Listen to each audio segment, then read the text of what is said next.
name's Max. I'm a graduate student in the philosophy department at University of Arizona, and I'll be talking to you today about standing as a basic social property.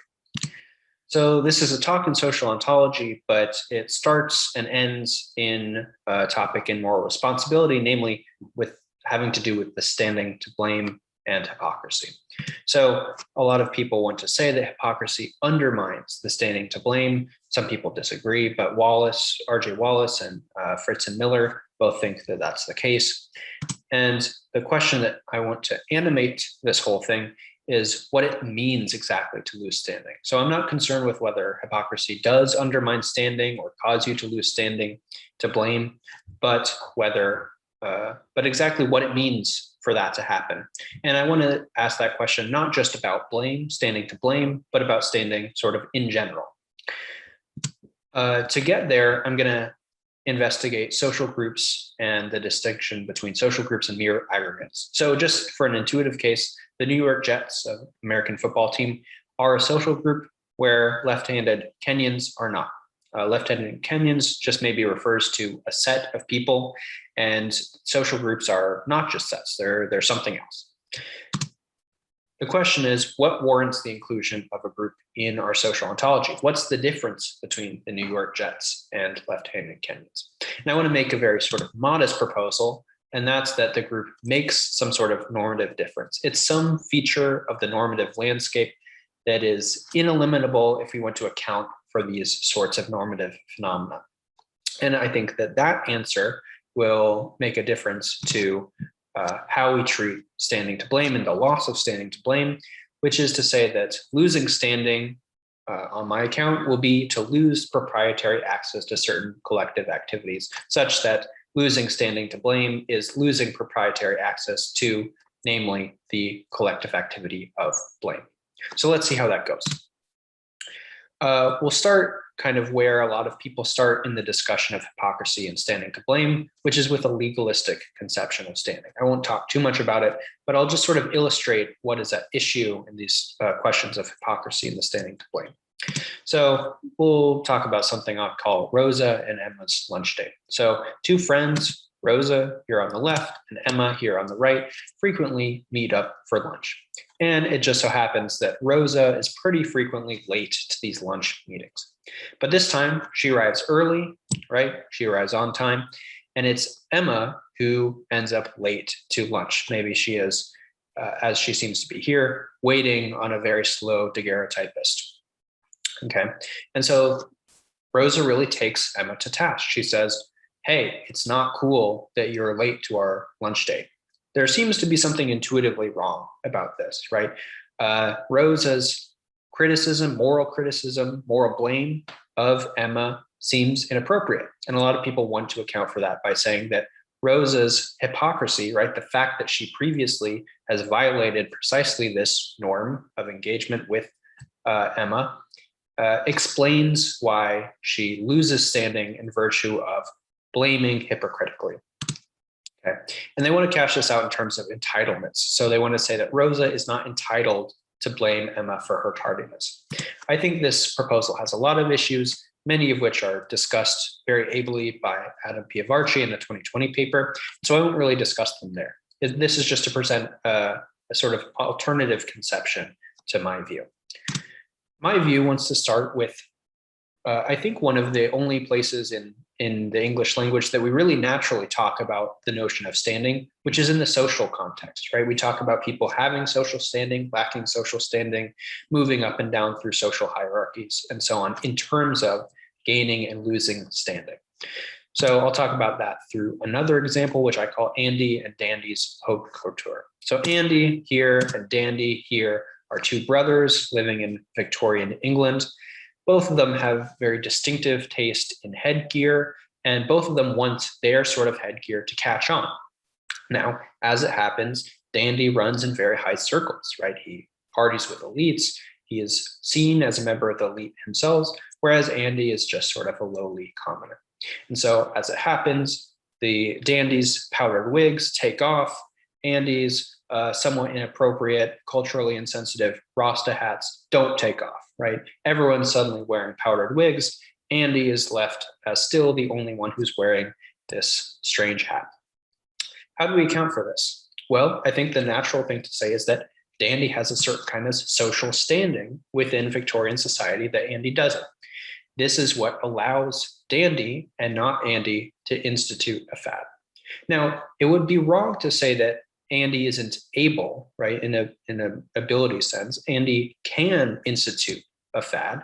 He's just not likely to be successful at doing so. He doesn't, it's just not part of the circles that he runs in that he would be able, that he is sort of able, not in a straightforward ability sense, but he's not capable, he's not effective at instituting a fad in the way that dandy does in virtue of dandy's social standing, right? This is what I really want to say, right? They're both eligible to dictate fashion trends. They both participate in fashion. They both walk around the streets of London wearing their headgear. And so in that way are both able to institute a fad. But dandy's high position, his high standing within Victorian society seems to give him an edge in participating in this sort of activity of creating fads. So now we have enough of a picture that we can start to talk about what it looks like to lose standing. So returning to Andy and dandy, imagine that dandy loses favor in Victorian society. He no longer runs in this rarefied strata. What happens? Well, if he loses that standing, which is how we explain the fact that he got the fad going in the first place, he suddenly isn't able to institute a fad in the way that he used to. And remember, we're not talking about this in a straightforward ability sense. He's still eligible, perhaps, to institute a fad, but he has as good a chance as Andy does now, right? They're on the same level. This is what happens if we understand this loss of standing in terms of a demotion, right? Dandy was at this elevated place in society, and he's been demoted down to the everyday common man, right? He's kicked out of high society, but he's still eligible to engage in the Victorian fashion scene, just like his brother Andy does. However, it could be worse for dandy, right? Dandy could be kicked out of society altogether. He could no longer be participating in Victorian society, period. And in that case, he wouldn't even be eligible to institute a fad, right? He wouldn't be able to participate in Victorian culture, in Victorian fashion culture. And so this is two senses in which dandy can lose standing. He can either lose his exalted position, or he can drop so far that he actually drops out of the picture altogether, right? He doesn't even have Andy's basic level of standing. He has no standing whatsoever, we might say. And this is comparable as well, if my computer loads it, to what happens in the movie Captain Phillips, right? So Captain Phillips, Tom Hanks plays a captain of a big old boat that gets taken over by pirates. Hanks is the captain, right? He has a sort of elevated status on the ship, and very famously, one of the pirates, in fact, the lead pirate, goes up to him and says, "I am the captain now. I, the pirate, am the captain, and you, Tom Hanks, are no longer the captain." That's a demotion. Now, if the pirate had then kicked Tom Hanks off the boat entirely, he is no longer even on the boat. He's not part of the picture. And that would be this sort of analogous case to what I'm calling exile. Okay, so two different ways of losing standing. One is you're no longer the captain, or you're no longer a part of high society. Two is you don't even get to participate in this whole thing whatsoever. Okay. We're now sort of set up for me to talk about the kind of normative status that I think standing is. And so a first shot at this is that it's permission, not ability, but permission to engage in activities qua group member. Another example will help to picture this: Martin Luther, right? So before he really got a bug in his boot about certain practices of the Catholic Church, Luther, because he had been baptized, was a member of the Catholic Church, right? But then after really making a big show of things, he was excommunicated, okay? So he's no longer a member of the Catholic Church. He's no longer a member of that group. Let's just take it on faith for right now, that there is a group there to be a member of. Okay, so because he's excommunicated, he can no longer participate in Catholic activities as a Catholic, right? He can no longer go to Mass as a Catholic. However, part of the way that the Catholic Church runs things is that Mass is open to anyone. Anyone can go to Mass. And so Luther can go, he can sit in the back, he can sit in the pews, and he can attend Mass just like any other Catholic, but he can't do it as a Catholic. And so this qua group member kind of dimension to the permission is part of what I think is important about standing. But it doesn't yet pick out which activities it matters to participate in as a group member and just sort of as yourself. And I want to put this in a little bit finer terms as proprietary access to activities regulated by the group. And again, we'll talk in a moment about which activities would be regulated by a group and which wouldn't. But the point about proprietary access, I think, is what is key to this notion of standing. So let's go to Mass. Let's see what's going on at Mass.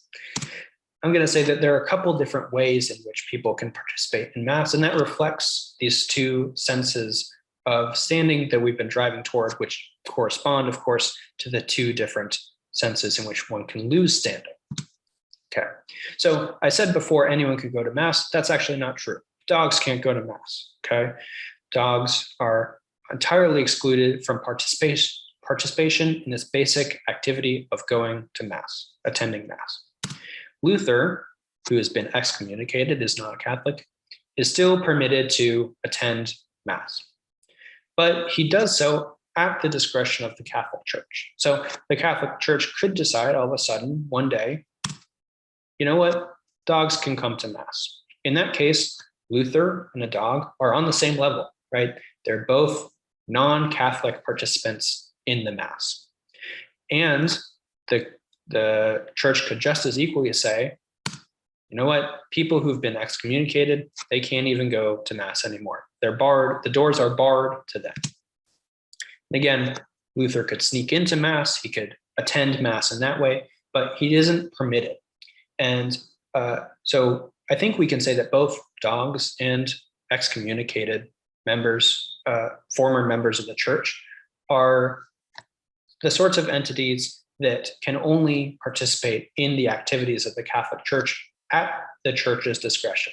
They can participate only without standing. Compare that to someone like my friend Bobby, Robert Wallace. Perhaps some of you know him as well.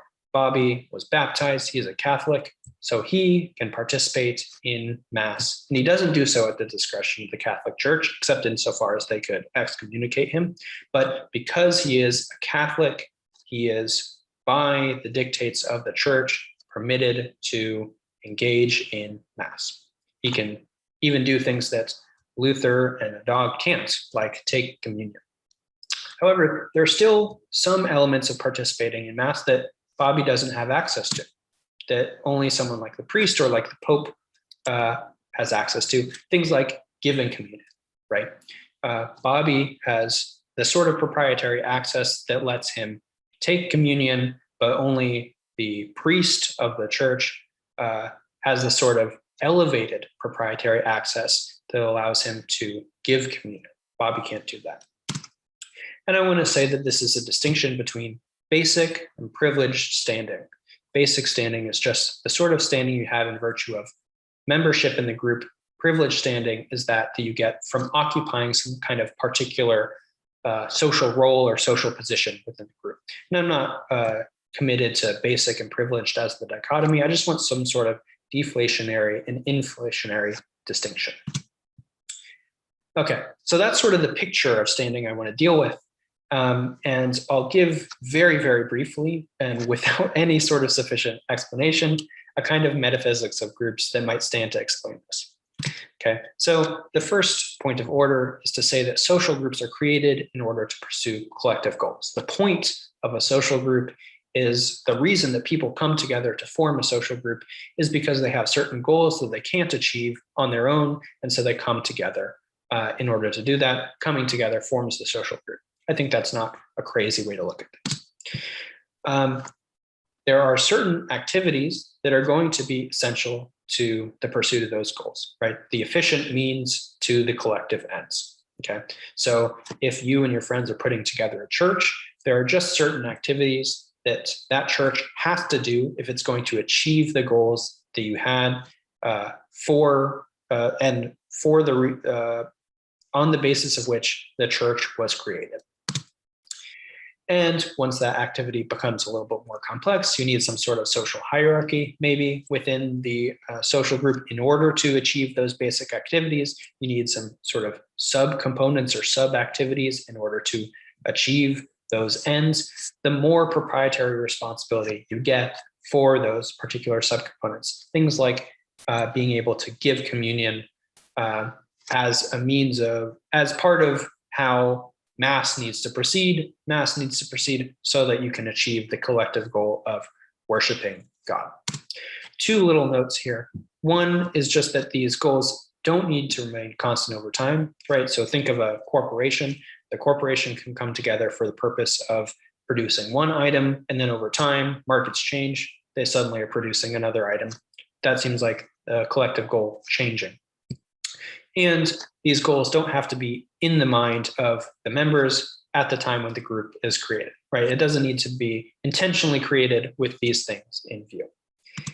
And probably I haven't said enough to justify this, but I think that if this sort of basic picture is right, then the basic normativity of these social groups consists in allocating or regulating standing, understood as the thing that regulates the proprietary access to these basic and more complex activities, right?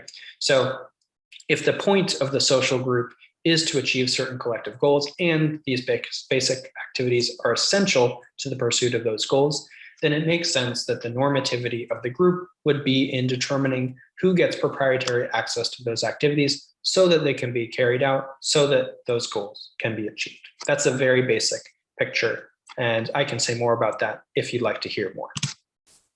So now we have another way of understanding the loss of standing, okay? You've got the two different ways, demotion and exile. Demotion would then correspond to the loss of privilege standing. You no longer have a distinctive role within the group, right? Maybe you've been defrocked as a priest, but you're still a Catholic. Or exile, that's a loss of basic standing. You altogether lose your membership in the group. You no longer have proprietary access at all to any of the basic activities of the group. And now we can apply this to what happens when hypocrisy, if it is the case that hypocrisy undermines standing to blame. And to do that, we need to answer two questions. One is, what group regulates blame, and what sort of standing is lost? I'll run through these pretty quickly because I'm coming up on time. I think there are two options for what groups regulates blame. One is that the moral community as a whole regulates blame, right? Blame is this collective activity that is undertaken by sort of all moral agents. And another, maybe a more Scanlonian picture, is that blame is really about a relationship between two people, or maybe between among a small group of people. And so if that sort of picture is attractive, you might want to say that the group that regulates blame, the group that determines who has standing to blame and who doesn't in virtue of membership and role occupation within that group, would be within just that social relationship. And then we can say that either privilege standing is lost when you are a hypocrite. That would be blame concerning the violation of particular norms, namely the ones about which you are hypocritical. Or we could say that basic standing is lost when you're a hypocrite, and that means that you would lose the eligibility to blame others at all, right? That sort of proprietary access. And I think it's probably more attractive to take a view that it's privilege standing that's lost, but we can talk about that more in detail. I also think this can take care of some further issues in standing to blame, namely issues related to the business condition. I won't discuss those here. And in social ontology, I think it gives us an idea about how to answer the question of whether feature groups or aggregate groups are social groups. They are, if there are certain activities for which they have proprietary access in virtue of belonging to that group. And that's it. Thank you so much for watching. Please get in contact. I would love to hear from you. Thanks a lot.